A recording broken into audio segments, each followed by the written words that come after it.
อยู่บ่ต้องอยู่ฮะได้ทานได้แล้วว่าในไหนเนาะทานได้แล้วว่าในไหนดีใจนำอยู่บ่โอ้ย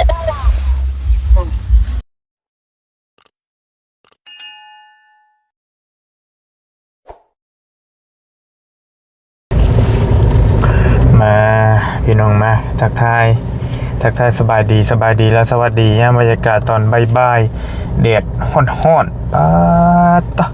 อากาศฮ้อนเลยรอมานี่พี่น้องนี่เนาะทักทายสบายดีกันอยู่ทงไห้ทงหน้าคือเก่าเด้อพี่น้องเด้อบริเดินทางเข้ามาหาทางอ้ายอาจเนาะไอ้องค์อาจเท่านี้แหละผู้เพิ่นพิการเป็นมือสั่นว่าสั่นพี่น้องนี่เนาะอยู่บ่สมอยสมีแท้เขามาซื้อกับเขากับน้ำมาฝากเราก่อนพี่น้องเนาะกลับมาถามไทยเรื่องที่ดินที่ดอนเราตื้มว่าเป็นอะไรความคืบหน้าเขาเป็นอะไรจังใดนะพี่น้องเนาะมาระบัดใช้บัดนี่คือสมอยสมีลงไปเบิ่งก่อนใช้อยู่เด้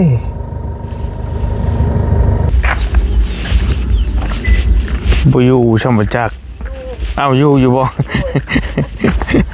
คือชะมอยจะมีซะแล้วอะไรก็ว่ามันแดดไล่กันป้าเด้อฮ้อนลีรอนี่พี่น้องเนาะเฮ้ยเบิดหน้าหนาวแล้วตั้งแดดที่แดดมันตกสิเบิดหน้าหนาวคักแล้วบัดนี้เนาะฟังเด้อว่าเห็นปิดประตูตะม่อมอยู่ซะดอกกำลังบ่สิถอยหลังกลับไปได้บ่มาบ่นึกว่าบ่อยู่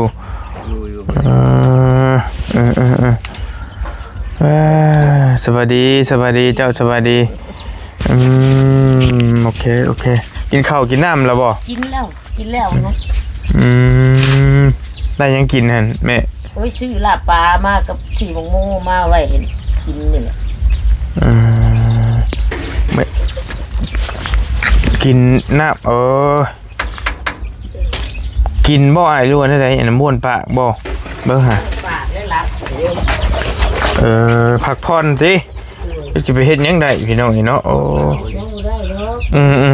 เฮ็ดยังโอ้ยเฮ็ดก็บ่มีเวียกเฮ็ดเราไม่ได้เอื้อยไปขายหันขายนี่แล้วก็อยู่บ่ค่อยๆจึงก่อนมันเฮ็ดยังดอกเขาเมื่อแล้วตะกี้ว่าจะไปขายหัวฟักในสอบนึงตัวหั่นขายผักหัวบัวขายหัวพวกบัวเด้บัดนี้วันนี้มันเขาขายหัวบัวยังกระสอบนึงอยู่หั่นมาดิเขาเมื่อบ่ขึ้นฮ้อนน้องบ่ซื้อมะม่วงบ่กลับออกมาอีกซื้อลาบปลากลับออกมาซื้อขายหัวผักปลาสิลงไปขายผักอยู่ใช้น่ะอยู่ในบ้านคือบ่ผักเจ้ามาจะใช้ซื้อมาแต่ตลาดนัดโอ้ยลมหัวกุดตลาดนัดตลาดลาวงั้นมันมีบัว50กิโลแล้วก็ขายไปแล้วยังเหลืออยู่ประมาณ10ปลายเนี่ยหัวมันน่ะหัวผักบัวแดงหัวผักบัวเอาไปปลูกบ่โดยนี่ดิหัวผักบัวแดงน้อยนี่มันก็สิจะ10ปลายโลนี่แหละโดยน้อยนะน้อยจบหัวอาหารโดยนั่นแหละเรือนั่นแหละเขาไปผ่าไปใครอยู่ในบ้านไปห่มเห็นแล้วบ่ลีไปห่มบ่ที่นั่งอยู่ข้างหน้ากับมีมองนั่งอยู่บ่คือมืดแท้บ่ได้มีข่าวดีข่าวร้ายตื่มบ่มีเลยบ่ลียังบ่มีหยังเลยบ่เลยนี่เนาะตอนเย็นบ่ได้ครับบ้านนี่เนาะมันก็ได้บ่พี่เรามานั่งกันพี่มายังอยู่ได้เฮานะกินกาแฟยังบ่ได้กินข้าวเที่ยงบ่ได้กินข้าวกินหยังมานะกินแต่กาแฟพอแล้วจะกินมันข้าวเฟลฮ้อนไม่จักหน่อยแล้วตามธรรมชาติแหละนั่งรถกูการสั่นกูเช่นเหมือนนั่งนี่นั่งใช้ก็ได้บุญยะเรามานั่งเข้ากล้องกันพี่แล้วนั่งอย่างแหละนั่งอย่างแหละเธออย่างไม่นั่งให้เขานั่งรถบ่นั่งรถลูก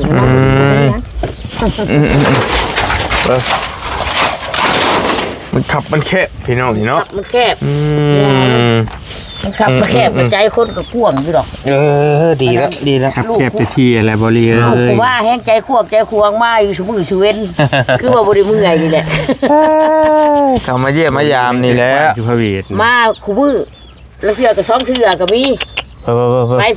ก่อนไปก่อน ผู้นั้นน่ะไปอย่ามาเยี่ยมยาม อยู่เต้กล้องข่อยเด้อ อย่าไป ไปด้าเฮ้ยเนาะ จริงบ่ เบิ่งให้เว้าในหน้าเฮ้ยห่วยเห็นว่ากันเนาะ โอเคกำลังที่ไปวิอ่ะเขากำลังจะเอาเครื่องไปแจกอยู่เชโปนก็เลย ขึ้นเนื้อบ่ เป็นเนื้อแล้วนี่กำลังเลยไปมาเยี่ยมยามก็หน่อยเป็นอะไรตื้มเนาะ เล่นออกมา โบเป็นมืออื่นและลายมืออยู่ได้ กันได้ขึ้นแล้ว บ่ได้เห็นกันลายมืออยู่ได้บัดนี้ ได้เพิ่น ตรงนั้นมันไกลเนี่ยไปเรื่อยๆเนาะ โดย ได้กลับมา ไปกลับ กลับมาก็บ่ไหวแล้ว เพิ่นก็ไปเยี่ยมยามพี่น้องทางเซโปน เรียกงานอยู่พุ่นก็หลายอยู่ โดย ยังบ่มีหยังคืบหน้าบ่แม่ยังคือเก่าอยู่ติเรื่องที่เรื่องทางเฮา โดยก็เขาก็บอกว่านมือซื่นเฮากับประชานเนาะแล้วก็มือว่านนี่แล้วก็อันนั้นโทรหาผู้เพิ่นสิหาให้แน่แล้วก็หาน้องผู้ลือฮู้จักกันอยู่ในบ้านคุ้มซองเฮาแน่แล้วก็เพิ่นว่ามื้อนี้แล้วก็มื้อนี้แล้วก็จังสิเข้าหาเพิ่นจักหน่อยบ่ายจักหน่อยก่อนแล้วจังสิไปถามเบิ่งอีกทีนึง เพราะว่าเฮาก็บอกมื้อวานนี่ดิมื้อซื่นเฮาก็ว่าเขาบ่ได้ตัวนั้นน่ะดิแล้วก็ให้แต่บอกเขามื้อวานนี่แล้วมื้อนี้ก็เขาเบิ่งตอนแรงเบิ่งก่อนถามเขาเบิ่งก่อนอีกก่อนหั่นนะแล้วก็มี2หม่องนี่เขาสิไปหาถามซอยว่าซั่นนี่แล้วก็สิบ่เป็นหยังแต่ว่าสิบ่ได้อีกบอกก็สิได้แต่ว่า เราคือว่าสิได้อยู่แล้วว่ามันมี2สมองอยู่แล้วว่าคันในภายในซ้ำ3กับ4นี่3ปลาย4นี่สิได้อยู่นะเราอ่ะหากแต่ว่าบอกเรามื้อวานนี้แล้วมื้อนี้บ่ทันโทรลองเบิ่งแล้วว่ามีอยู่นะเรานะพ่อเฒ่านี่หากแต่ว่าบางก็เขาอยู่กรุงเทพเด้อแล้วว่าก็สิให้โทรถามเขาแล้วว่ามีผมจักจะได้อยู่นะเรามีอยู่นะได้ยินอยู่แล้วว่านี้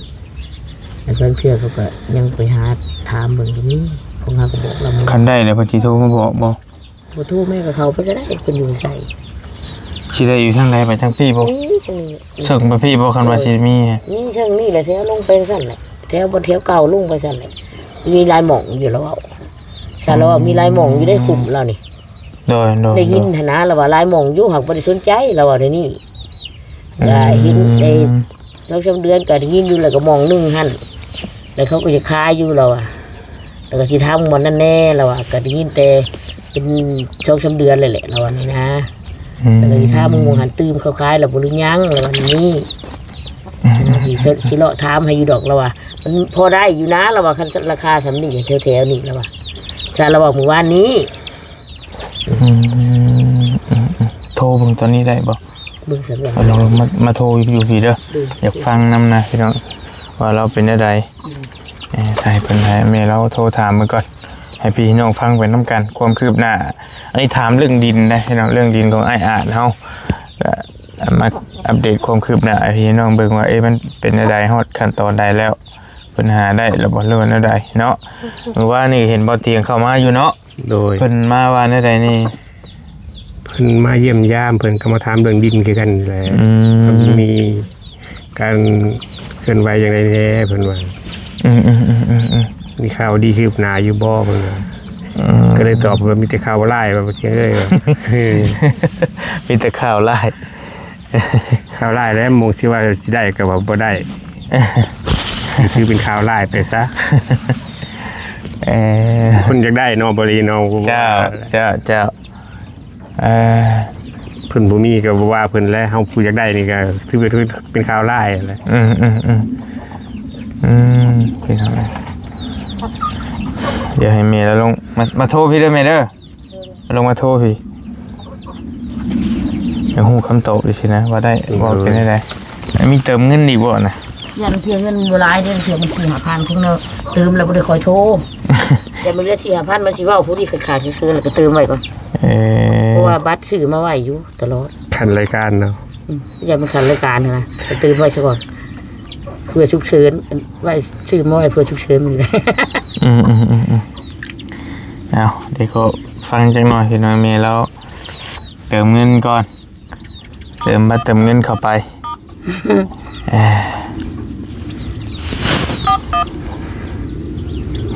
จริงๆมันต้องเป็นเฟซเป็นไลน์แล้วเดี๋ยวนี้เนาะ เป็นไรแต่ว่าผู้เฒ่าเด้นี่เราบ่ได้นั่นแบบว่าเราแบบใช้แบบโบราณอยู่ ก็โทรคือรุ่นตะกี้เฮามันเปลืองเงินนะเห็น ใส่ ไหม แบบคอหาเสียงนะบ่ดีเคาะเอานะพอดีตัวเคาะเอา เข้าใจอยู่ เอาหนังยางหัดมาถ่ายไว้เลย เฟซเป็นผลิตบุเป็นมันนี่เนาะคือเฟซคืออย่างนั้นนี่ เพราะเพิ่นก็โบราณแฮงแล้วเพิ่น โอ้ คุณกับคนลำยุกบ่ คือรุ่นเฮาตะกี้แหละเนาะแต่ยังน้อยลิ้นโทรศัพท์ฮีโร่เนาะ ผู้ค้าเกิดขึ้นมาก็จะ24ปีได้จังได้ใช้โทรศัพท์บ่ดีอายุ24-25ปีไปจังได้รู้จักว่าโทรศัพท์ บ่รู้จักคำว่าเฟซบุ๊กซ้ำนะ รู้จักกับโนเกียนะ113 115 แม่น อันที่สวยในมักแตงกันเด้โนเกียนะ โทรแล้วว่าเราเติมเงินกันฟังไปน้ำกันนะพี่น้องเด้อรุ่นไปน้ำกันว่าเป็นได้กับเฮาก็ถามชื่อระบบแม่นว่าลักษณะเล็งเป็นดอกถามอยากฮู้ซื่อๆบ่ได้ว่าเล็งหยังมากมายดอกพี่น้องเพราะเงินก็ยังบ่ได้พอเด้ที่ว่ารีเว้าหั่นแหละว่าก็ยังมีเงินอยู่ 25,000 คือเก่าทางเฮาก็ได้ถ้าไปเบิ่งดินเบิ่งดอนพุ่นละจังหวะนั้นได้ก็ได้ก็อยากฮู้ว่ามันมีแหละอาจังสิได้ไปเบิ่งเนาะไปเบิ่งเลยถ้ามันได้ก็ให้พี่น้องซอยตัดสินใจนํกันพอซื้อพอหาบ่พอไปพอมาอยู่บ่ มี FC เพิ่นแนะนำมาว่าให้ขอยกไม้ยกมือใส่ในหม่องอยู่นี่ว่าซั่นคันว่าขอได้คันว่าขอได้ผู้ค้าก็สิขอขึ้นไปให้ซึ่งแท้ตรงนั้นบ่ดีคันว่าขอว่า เฮาก็เห็นอยู่ บ่เป็นตาสิได้ดอกเพิ่นมี เอ้ยอย่าโทษกันเพิ่นมีแล้ววะเพิ่นแฮงแบ่งให้แต่เก่า ก็คือผู้มีที่ผ่านมาหั่นแหละผู้ บ่ผู้มีเพิ่นน้ำใจเนาะคือเพิ่น กับปกติเพิ่นดอกตัวน่ะเป็นสิทธิ์ของเพิ่น ก็ดีอยู่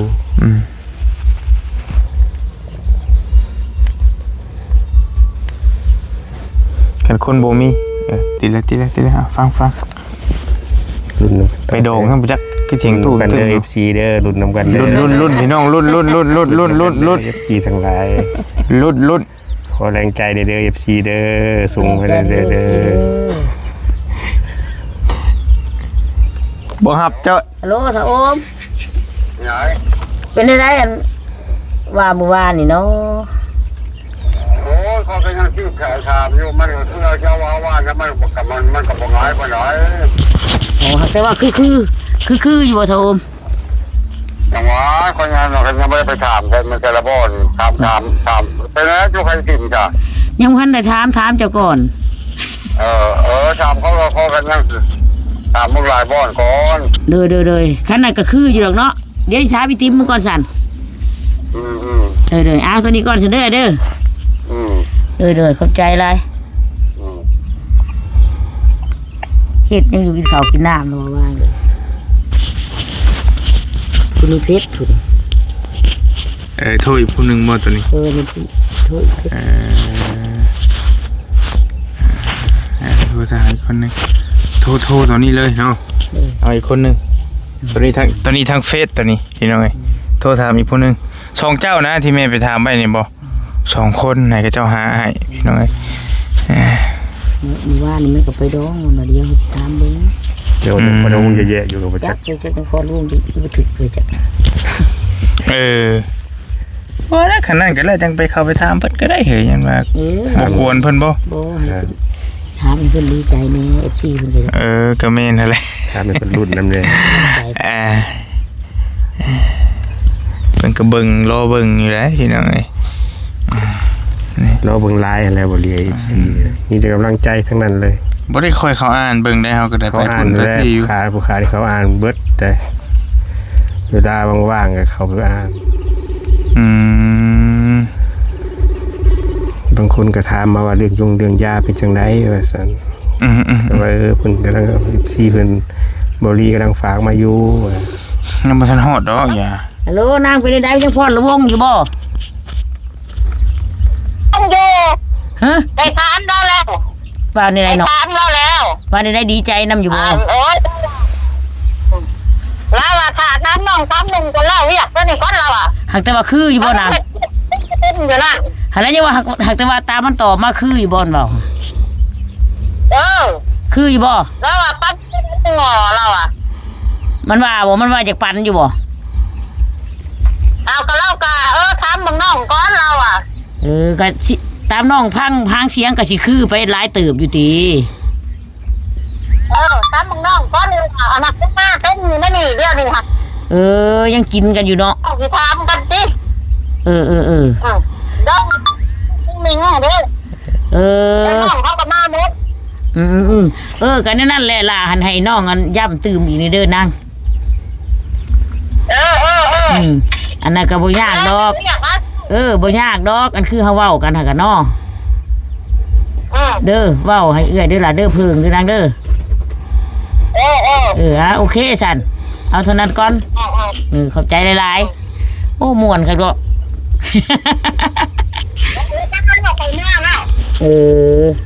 เท่านั้นแหละนางพักผ่อนซะสันเอาเท่านั้นแหละว้าย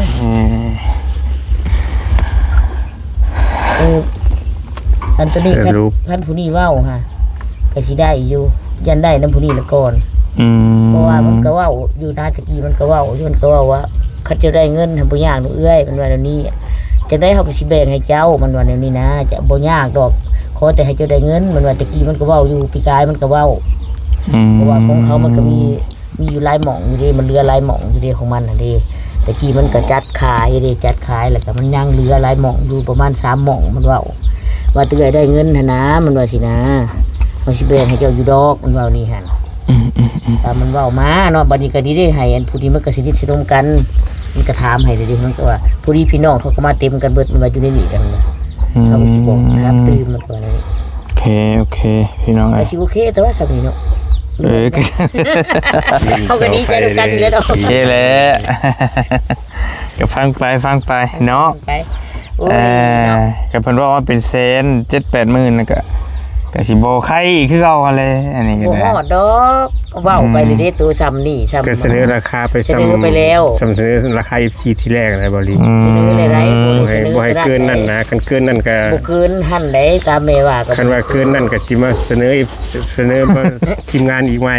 บ่เสนอไปปานนั้นก็สิเบิ่งหลายที่นะผู้ค้าเจ้าเบิ่งหลายมองอาจสิถือกว่าหันก็เป็นได้อาจสิถือกว่าราคาที่ทางนั้นน่ะทีมงานตั้งไว้ก็จะเป็นได้นะก็เลยเบิ่งไปหลายทีคำมันได้สักสำเงินเขามีอยู่ตัวนี้แห่งดีแล้วโดยอันนี้ก็จะบุญเท่าแล้วบริแล้ว20,000 กว่าบาทเด้แห่งดีเดี๋ยวชื่อเลยโดยแม่นหรอวะโดยมีอยู่ 25,000 แต่ว่าถ้ามันเขาตั้งไว้30,000 หรือ 40,000 ก็ต้องได้ถ่ายอีกถ้าเพิ่นผู้ใหญ่เพิ่นบ่เมตตากันแล้วอีกจ้อยอีกโดยก็คืออ้ายฮู้หั่นแหละเพราะว่าบ่ว่าหลายอ้ายเราก็ฮู้อยู่พี่น้องอ้ายเราเป็น FC แล้วก็พอจักอยู่มันยังก็ได้ว่าเป็นใดๆทีมงานเฮาเฮ็ดงานกันใดๆหั่นนะแต่ว่า25,000เพิ่นแบ่งให้เจ้าน่ะก็ซื้อได้เลยตอนนี้เพราะว่าเฮามีแล้วเนาะเฮามีเฮ้ยอะพี่น้อง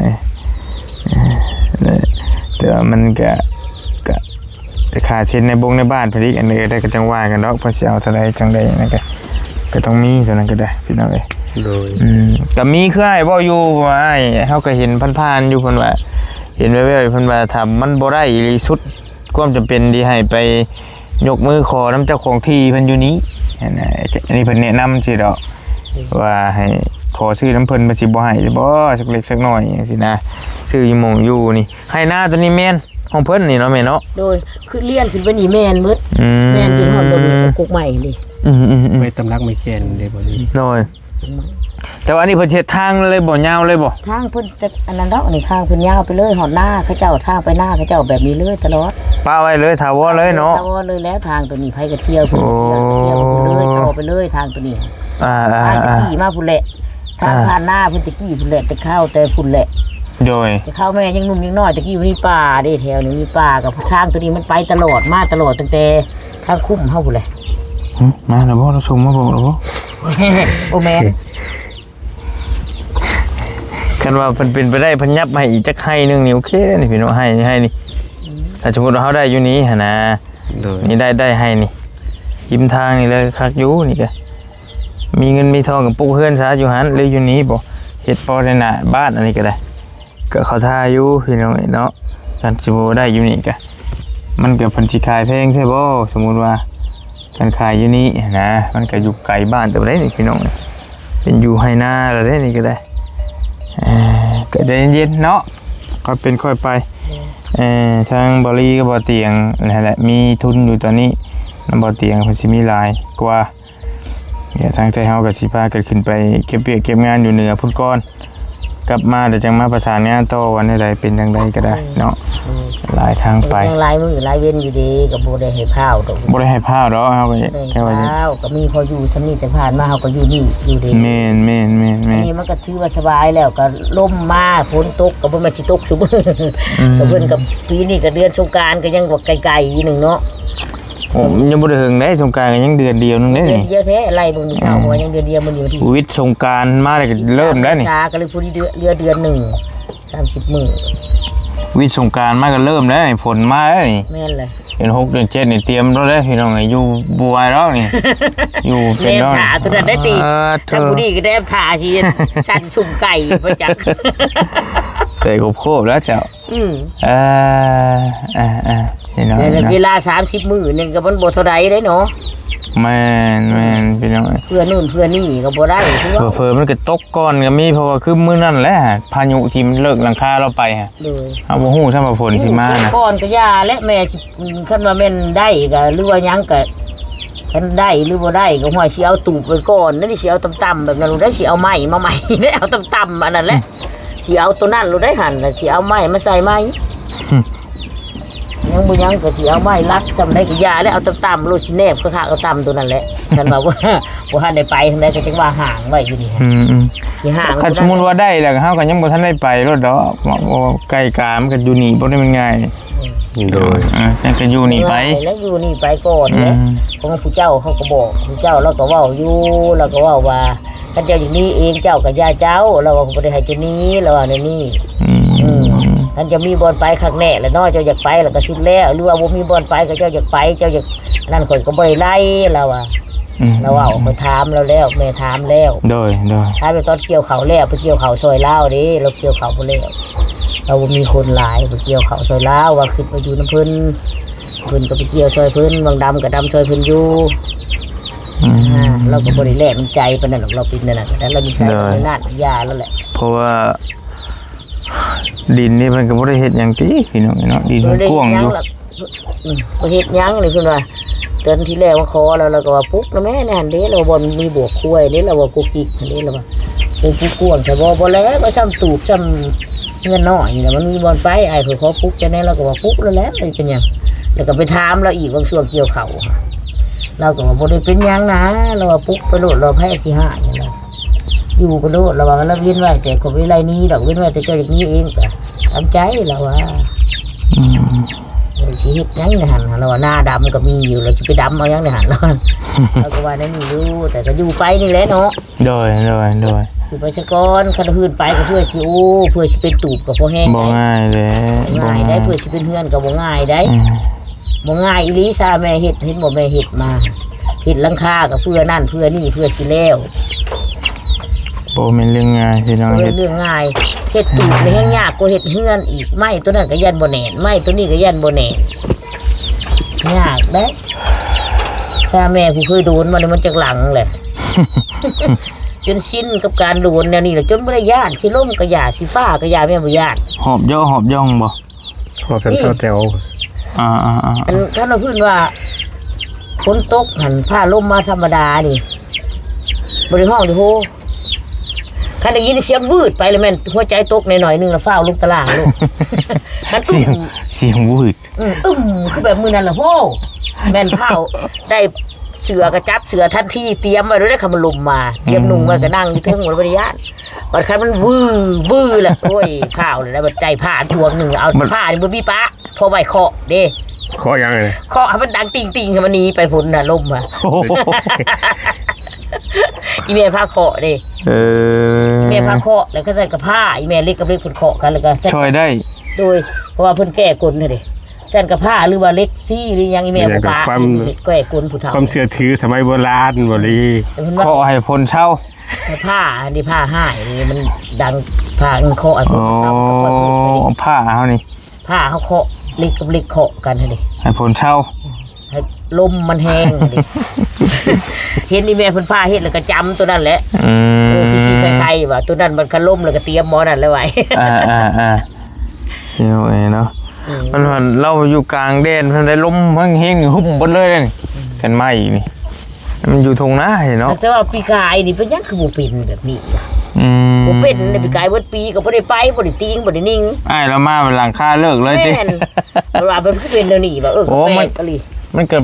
ไหมมันก็ผุพังไปแล้วมันไหลมันถึง มาอยู่ตัวนั้นก็คือการบ่ได้เป็นอยู่ตัวนั้นก็บ่ได้เป็น อันฝนตกเดือนชามก็แห้งแล้วก็ล่มบัดมือมาม่างมาตาย่ายมาพี่ไปว่าม่างราคาออกเพราะว่าเสาบ่ได้ก้นลมบือบะว่าโดยมือลมมือนั้นบ่ล่นเนาะเสามือวานม่างเพราะว่าล่นมันขาดบ่เป็นใช่เฮาบ่นึกกันนะคือ โดย บัดมาน้องมามือเพิ่นว่ามาได้จักมือทำมันเป็น 3 มื้อ มาได้3มือก็เป็นโลดเอาแล้วเป็นได้วะ หรือว่าเป็นกับการเฮาสิ้นชาเฮาอยู่แล้วบ่เป็นบ่หรือว่าเป็นอะไร บ่ไหมมันดอกเลย มือแล้วเพราะอะไรหรือว่าเป็นนั่นน่ะ ผุมันพังไปเลยพี่น้องเอ้ย อยู่ก็บ่ได้เป็นจังซี่แล้วคือบัดนี้ก็คือบัดนี้มือน่ะก็บ่ได้ขึ้นดอกมือลมหนาวก็เอาอยู่เสียงชักกะสีก็เกิ้งกางน้องว่าจะทุเด้อจะทุเด้อจังได๋บ่ลมไปจะทุเด้อชื่อน้องก็ได้ตัวเองก็ขึ้นน้ำน้องว่านี่ก็บ่ได้ญาติ เลย ก็จังมาปลุกตัวนั้นดึกดื่นเที่ยงคืนก็ปลุกตัวนั้นดิ ก็ลุมมันบ่ เฮ็ดกลางคืนน่ะย่านผู้ดีย่านแฮง ก็เพราะนั่นก็ลุมอยู่ลุมพี่เนาะ บ่เลยก็เฮ็ดประกันไว้เพื่อน้องอันผู้ดีจนฮอด9:00 9:00อ่ะพังเสียงน้องยังคือยังย่างอยู่อ่ะมันมาพังอีกชุดที่2มัน9:00ปลายบัดนี้ได้ยินเสียงหายใจแห้งตื่นบัดนี้พังเบื่อก็ย่างไกลไปไกลมาในนี่แล้วนี่ย่างเลาะไปแล้วมาหาเอาใหม่เด้เรือไปชี้แจงพุ่มผู้เด้มันชักกะชี้กระดังเครื่องขาง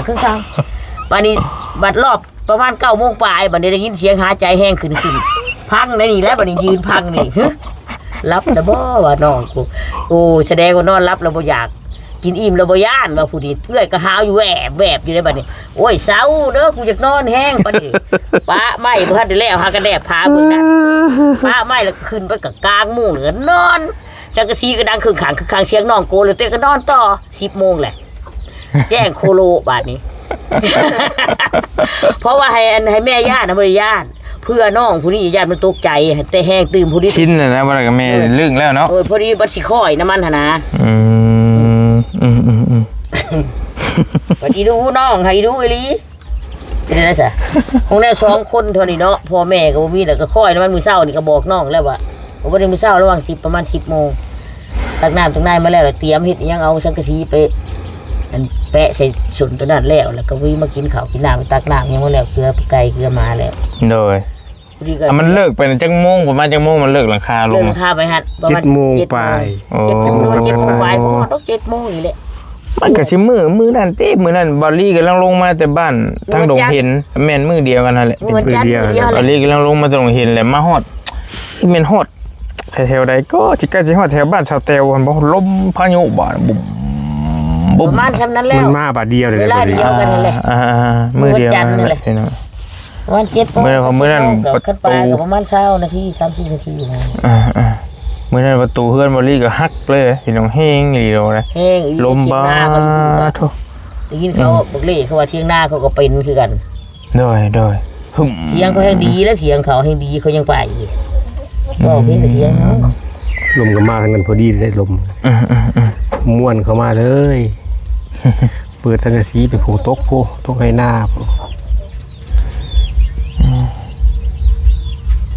จังกะสีแล้วมันใหญ่นะมันว่ามันเมาบินไป โอเคซะนะพี่น้องเอ้ยมีแต่เฮาสิไปป้าก็ได้บัดนี้เด้อแม่เด้อ โอ้ย แนวใดก็จังกลับมาแล้วจังว่ากันพี่น้องเนาะอยู่ดีมีแฮงคือกันเด้ออ้ายเด้อบัดซองนั่นแหละ โดยเดินทางปลอด แต่ ภัย ก็จังมา ดีเด้อ อัปเดตกันเพิ่มเติม หมกกับใจหลายลูกอยู่ดีมีแรง ชื่อกับข้าวมาฝากอยู่ไปเอากับข้าว เดินทางปลอดภัยเด้อบอ เอา ลี ก็มาจมูกพร้อมได้เฮาก็ได้ คุ้มครองเด้อบอลี ไปเอาเครื่องอะไรมาอันนี้พี่น้องเนาะเอาไว้ชื่ออย่างกินไปเตะเอาได้มันได้เท่าไหร่60,000บ่100พี่น้องเงินมีแต่เงินบาทเอาไปซื้อบัตรเติมเงินกันแล้วแต่เจ้ามาเอาอันนี้ก็ได้มากับข้าวของเฮามามาเก็บไปก่อนให้ไว้ก็ได้เอาแล้วแต่มาพี่ก่อนกับข้าวให้เราก่อนยังไงเป็นลังสิเดินทางขึ้นสวยโปนบอลี่ก็ได้ที่จะคอยได้ไม่ต้องเฝ้าเด้อจะได้ล่มบ่แห้งอีกแล้วปึ๊บอันนี้กับเขาได้เด้อ โดยเดินทางปลอดภัยเด้อบอลีเด้อฝากคุณเจ้าคุ้มครองเด้อบอลีเด้อ จะได้ลายจังกันเบิกเสียมาม่าไว้ให้ปึ๊บเอาไปอันนี้ไปต้มกินมาม่ามีเป็นไงนะอยู่ดีไม่แห้งได้เด้อ โดย สู้เด้อในใดก็จังคันว่าในใดก็ส่งขอความหาเฮาก็ได้ได้ส่งบอกบ่เตียงก็ได้เด้อ โดย แต่เรามีความคืบหน้ากันแล้วเพราะว่ายันบ่ได้เจอกันหลายมื้ออยู่บัดนี้ โดยโอเคเสียงเด้อบอลี โอเคไปพักผ่อนนะชิเดชโอเคไปพี่น้องเอ้ยแดดรีล้อบัดเพิ่นแดดกันแล้วเนาะเจิดจ้ารถแล้วก็จอดอยู่ห่มพี่รถเมล์แล้วไปวอลลี่ขอตัวเดินทางจบคลิปปิดคลิปไว้เพียงสำนี้ก่อนเนาะมีแต่ฝากติดตามครอบครัวไออาจกับเมย์แล้วกับเราเนี่ยต่อไปว่าสิเป็นอะไรเนาะตอนนี้เฮากำลังหาที่หาทางให้เราอยู่มีเงินอยู่25,000มีบอลลี่ก็บ่เตรียมมี20,000บอลลี่มี5,000แต่สิได้จำได้ในใดก็จังว่ากันอยู่ดีมีแฮงพี่น้องโชคมาร่ำรวยบ๊ายบายเจอกันเด้อ